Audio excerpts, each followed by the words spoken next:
Bonjour à tous. Aujourd'hui, on va parler d'un sujet qui nous concerne tous.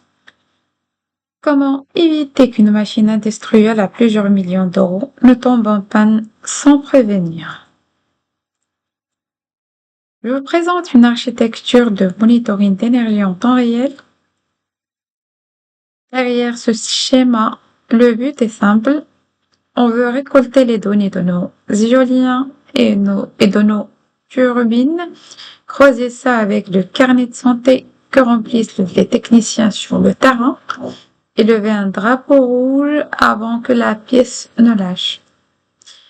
Pas de magie, juste la bonne plomberie de données. Côté coulisse, tout tourne sur des containers isolés avec Elasticsearch 8.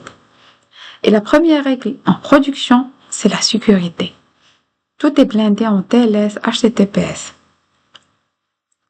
D'ailleurs, si vous avez déjà lutté des heures pour configurer du TLS en local sur Docker, je vous ferai un premier épisode rapide pour vous montrer comment faire ça. Ici, mon script injecte des milliers de données. Pour éviter que notre disque dur ne sature en 3 jours avec des gigas de données temporelles, j'utilise ce qu'on appelle des index Time Series Data Stream. Pour faire simple, c'est comme ranger ses vêtements par catégorie et par saison plutôt que de tout jeter dans une valise. On gagne jusqu'à 70% de place. Je vous montrerai comment configurer ça dans l'épisode 2.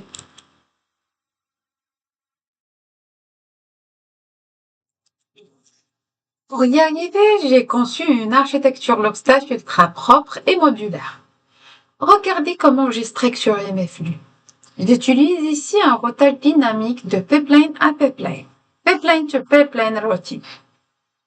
Plutôt que d'avoir un énorme fichier monolithique, mes entrées sont totalement isolées. Mon flux IoT écoute en temps réel le topic Kafka Energy Metric IoT et isole le payload JSON brut dans un champ temporaire metadata. L'aplati à l'aide d'un script Ruby dynamique formate l'événement au standard Elastic Data Stream. Derrière, on applique les standards du marché en injectant les variables requises pour le format Elastic Data Stream, Metric Energy IoT Default, et on casse proprement nos types flottantes pour la vitesse du vent et chaînes pour les identifiants de turbines. Mais au lieu d'attaquer directement la base, le pipeline envoie le résultat dans un bus de routage interne grâce à la cible virtuelle centrale élastique Sync. Mon pipeline de maintenance traite ces fichiers CSV en parallèle et route ses flux vers ce même collecteur centralisé. On parlait de centrale élastique Sync. C'est lui qui s'occupe de l'écriture unique et sécurisée vers Elasticsearch. Cette architecture découplée est un standard en production. Il permet d'ajouter de nouvelles sources sans jamais impacter l'écriture finale.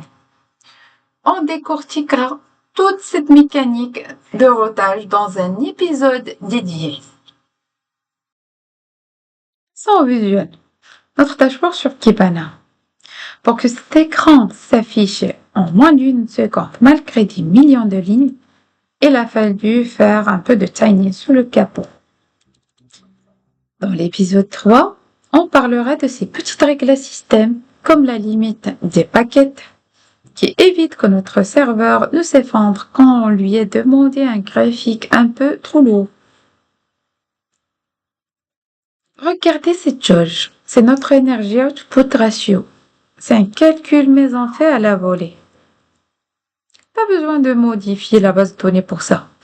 J'ai utilisé un script dynamique à la volée. On codera ça ensemble dans l'épisode 4. Et pour le côté métier, on verra dans l'épisode 5 comment on traduit ces graphiques techniques en langage business. Par exemple, si notre capteur montre que la vibration d'une Vincent vole alors que la production baisse, on sait exactement quelle équipe envoyer où et avec quelle pièce de rechange. Voilà pour la vie d'ensemble. Le projet complet en accès libre sur mon GitHub si vous voulez explorer le code. Si vous cherchez un data engineer senior, que ce soit en CDI pour renforcer vos équipes ou en freelance pour débloquer, sécuriser ou optimiser vos pipelines de production, écrivez-moi directement un petit message sur LinkedIn. On en discutera avec plaisir. Et on se retrouve très rapidement pour l'épisode 1 où on va enfin dompter Docker et le TLS. À bientôt!